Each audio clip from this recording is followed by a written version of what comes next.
اچھا ناظرین، ان حالات میں جب پہلے ملک جو ہے وہ آئینی بحران میں، دستوری بحران میں، قانونی بحران میں، سیاسی بحران میں گھرا ہوا ہے، امریکہ سے ایک بڑی خبر آ گئی ہے، اور وہ خبر ایسی ہے کہ جس سے حکومت کی ٹانگیں جو ہے وہ کانپتی ہوئی 10 میل دور سے نظر آ رہی ہیں۔ امریکی کانگریس کے 62 ارکان نے اپنے صدر جو بائیڈن کے نام خط لکھ کے پاکستان کی حکمران اشرافیہ میں کھلبلی مچا دی ہوئی۔ امریکن جو الیکشن ہے، امریکن الیکشن، وہ سر پہ ہیں، اور وہاں کے ارکان پارلیمنٹ اپنے ووٹرز کو خوش کرنے کے لیے آبویسلی ہر حد تک جانے کے لیے تیار ہے، اور یہ خط بھی انہی کوششوں کا ایک حصہ ہے۔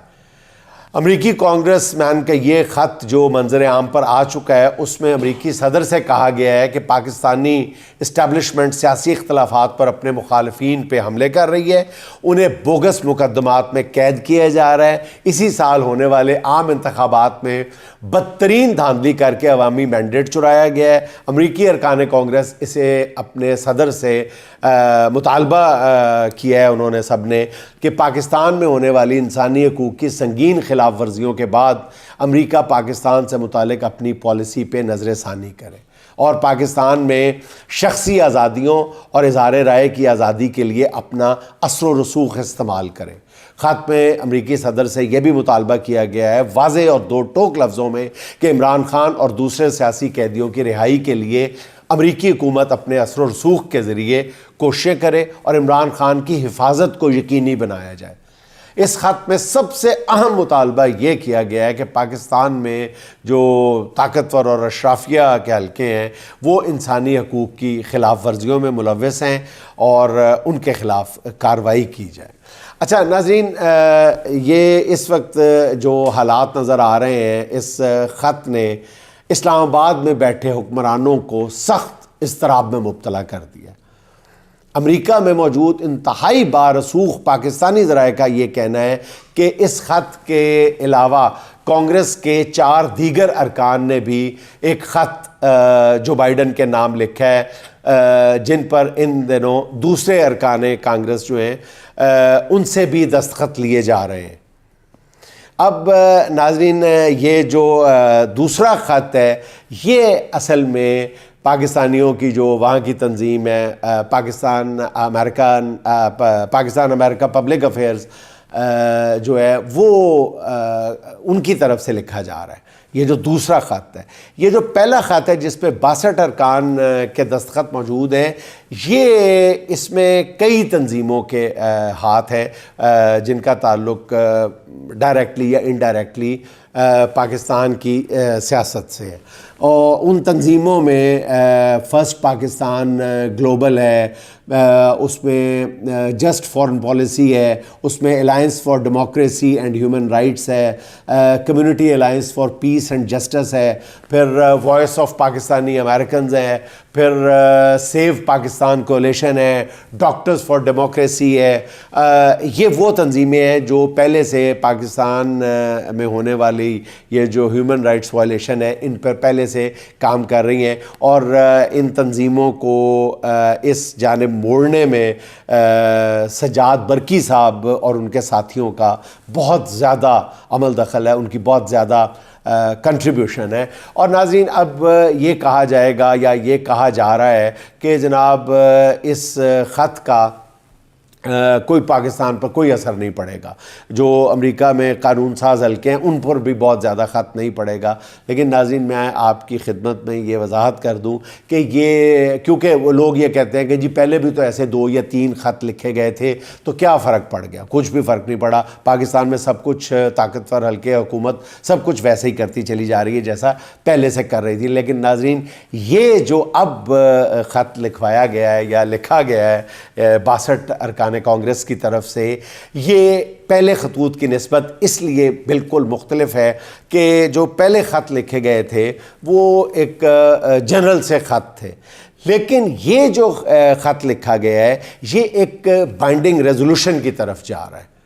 ناظرین، یہ فرق ذہن میں رکھیے گا کہ یہ ایک بائنڈنگ ریزولوشن کی طرف جا رہا ہے جس پہ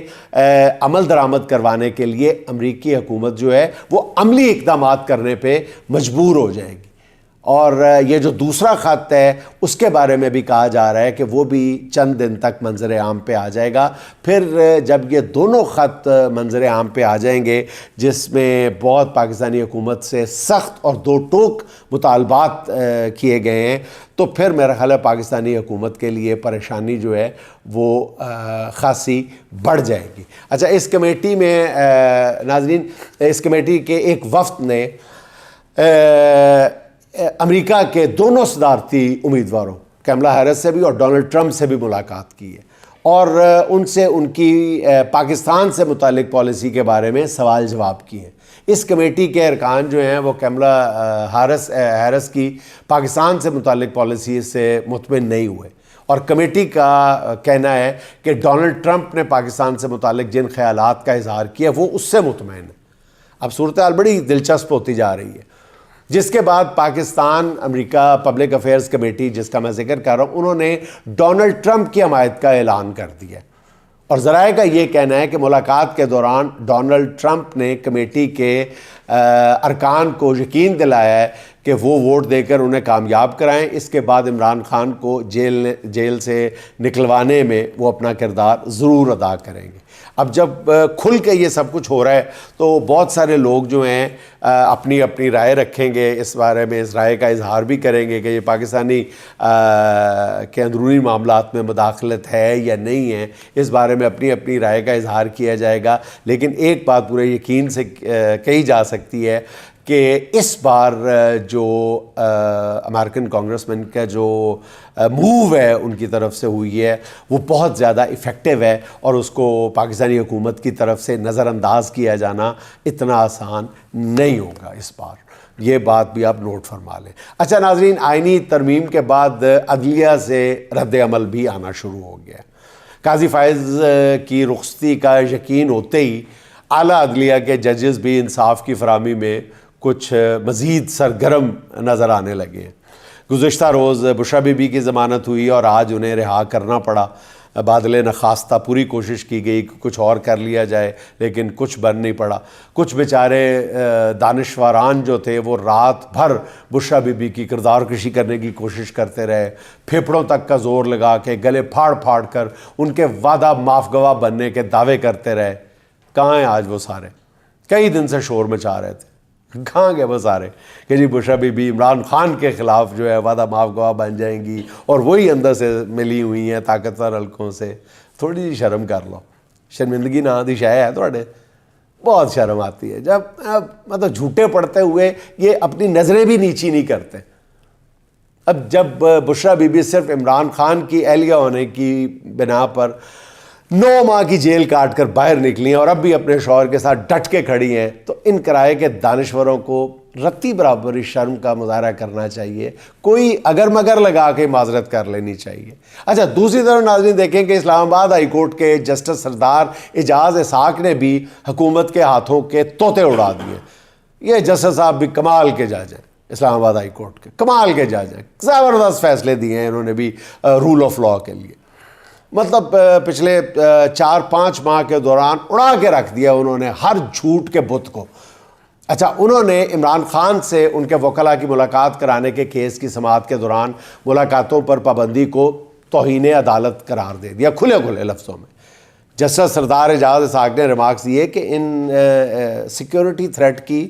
حقیقت کیا ہے, مینوں بھی تو دسو. انہوں نے کہا میں اس کی تہہ میں جاؤں گا, میں پتہ چلاؤں گا. جنہوں نے یہ رپورٹس لکھی ہیں میں ان کو ان کیمرہ عدالت پہ بلا کر پوچھوں گا, رپورٹس لکھنے والوں سے قرآن پاک پہ حلف لوں گا. پھر انہوں نے کہا کہ چلو عمران خان کی ویڈیو لنک پر ان کے وکلاء سے ملاقات کرا دی جائے, اور جب سپرنٹینڈنٹ جیل نے اس سے بھی انکار کیا تو معاملہ بہت بگڑ گیا اور جج صاحب کا پارا بھی ہائی ہو گیا, اور انہوں نے دن 3 بجے عمران خان کو عدالت میں پیش کرنے کا حکم دے دیا, اور ساتھ ہی ریمارکس دیے کہ اگر آپ آرڈر پر عمل درآمد نہیں کریں گے تو کل آپ کو وجوہات بتانا ہوگی. عدالت پھر سیکورٹی تھریٹس کو دیکھے گی کہ انہوں نے کہا کہ عدالت جب آپ اپنی رپورٹ پیش کریں گے پھر عدالت جو ہے وہ ان سیکورٹی تھریٹس کو دیکھے گی کہ درست ہیں یا نہیں. اب اس حکم نے جیل انتظامیہ اور دیگر جو حکومتی کرندے تھے ان کو میرا خیال ہے کہ کوئی 1200 وولٹ سے بھی بڑا جھٹکا دیا. کچھ دیر کے مشورے کے بعد ہی جیل انتظامیہ نے کوئی درمیانی راستہ نکالنے کی کوشش کی اور اس کے بعد عمران خان کے 3 وکلاء کو ان سے جیل میں ملنے کی بالآخر اجازت دے دی گئی. اور اس ملاقات کے بعد میڈیا سے گفتگو کرتے ہوئے فیصل چودھری ایڈوکیٹ نے بتایا کہ عمران خان نے انہیں کہا ہے کہ انہیں پنجرے میں رکھا گیا ہے اور وہ پنجرہ 1.5 گھنٹے کے لیے کھلتا ہے، پھر انہیں باہر نکالا جاتا ہے. ناظرین آپ کو یاد ہوگا کہ یہ 1.5 گھنٹے کا جو دورانیہ ہے یہ اس خادم نے آپ سے پچھلے ہفتے عرض کر دیا تھا جب یہ کہا جا رہا تھا کہ مختلف دورانیے کی جو حوالے سے مختلف دعوے کیے گئے تھے. تو میں نے اس وقت بھی کہا تھا کہ عمران خان صاحب کو اس پنجرے سے رہائی کے لیے ٹہلائی کے لیے مشکل سے 1.5 گھنٹہ ملتا ہے، اور آج عمران خان صاحب نے میری اس بات کی تصدیق بھی کر دی ہے. عمران خان صاحب 12 سے 14 گھنٹے جو ہیں وہ بجلی کے بغیر اندھیرے کمرے میں بیٹھے رہتے ہیں. ان کی داڑھی بڑی ہوئی ہے اور ان تمام تر مظالم کے باوجود عمران خان نے کہا ہے کہ مجھے اپنے پارٹی ورکرز پہ بھی فخر ہے. پارٹی قیادت کو، کارکنوں کو لیڈ کرنا چاہیے، پبلک کی نبض کے ساتھ چلیں. عمران خان نے کہا ہے کہ وہ مصیبتوں سے گھبرانے والے نہیں ہیں.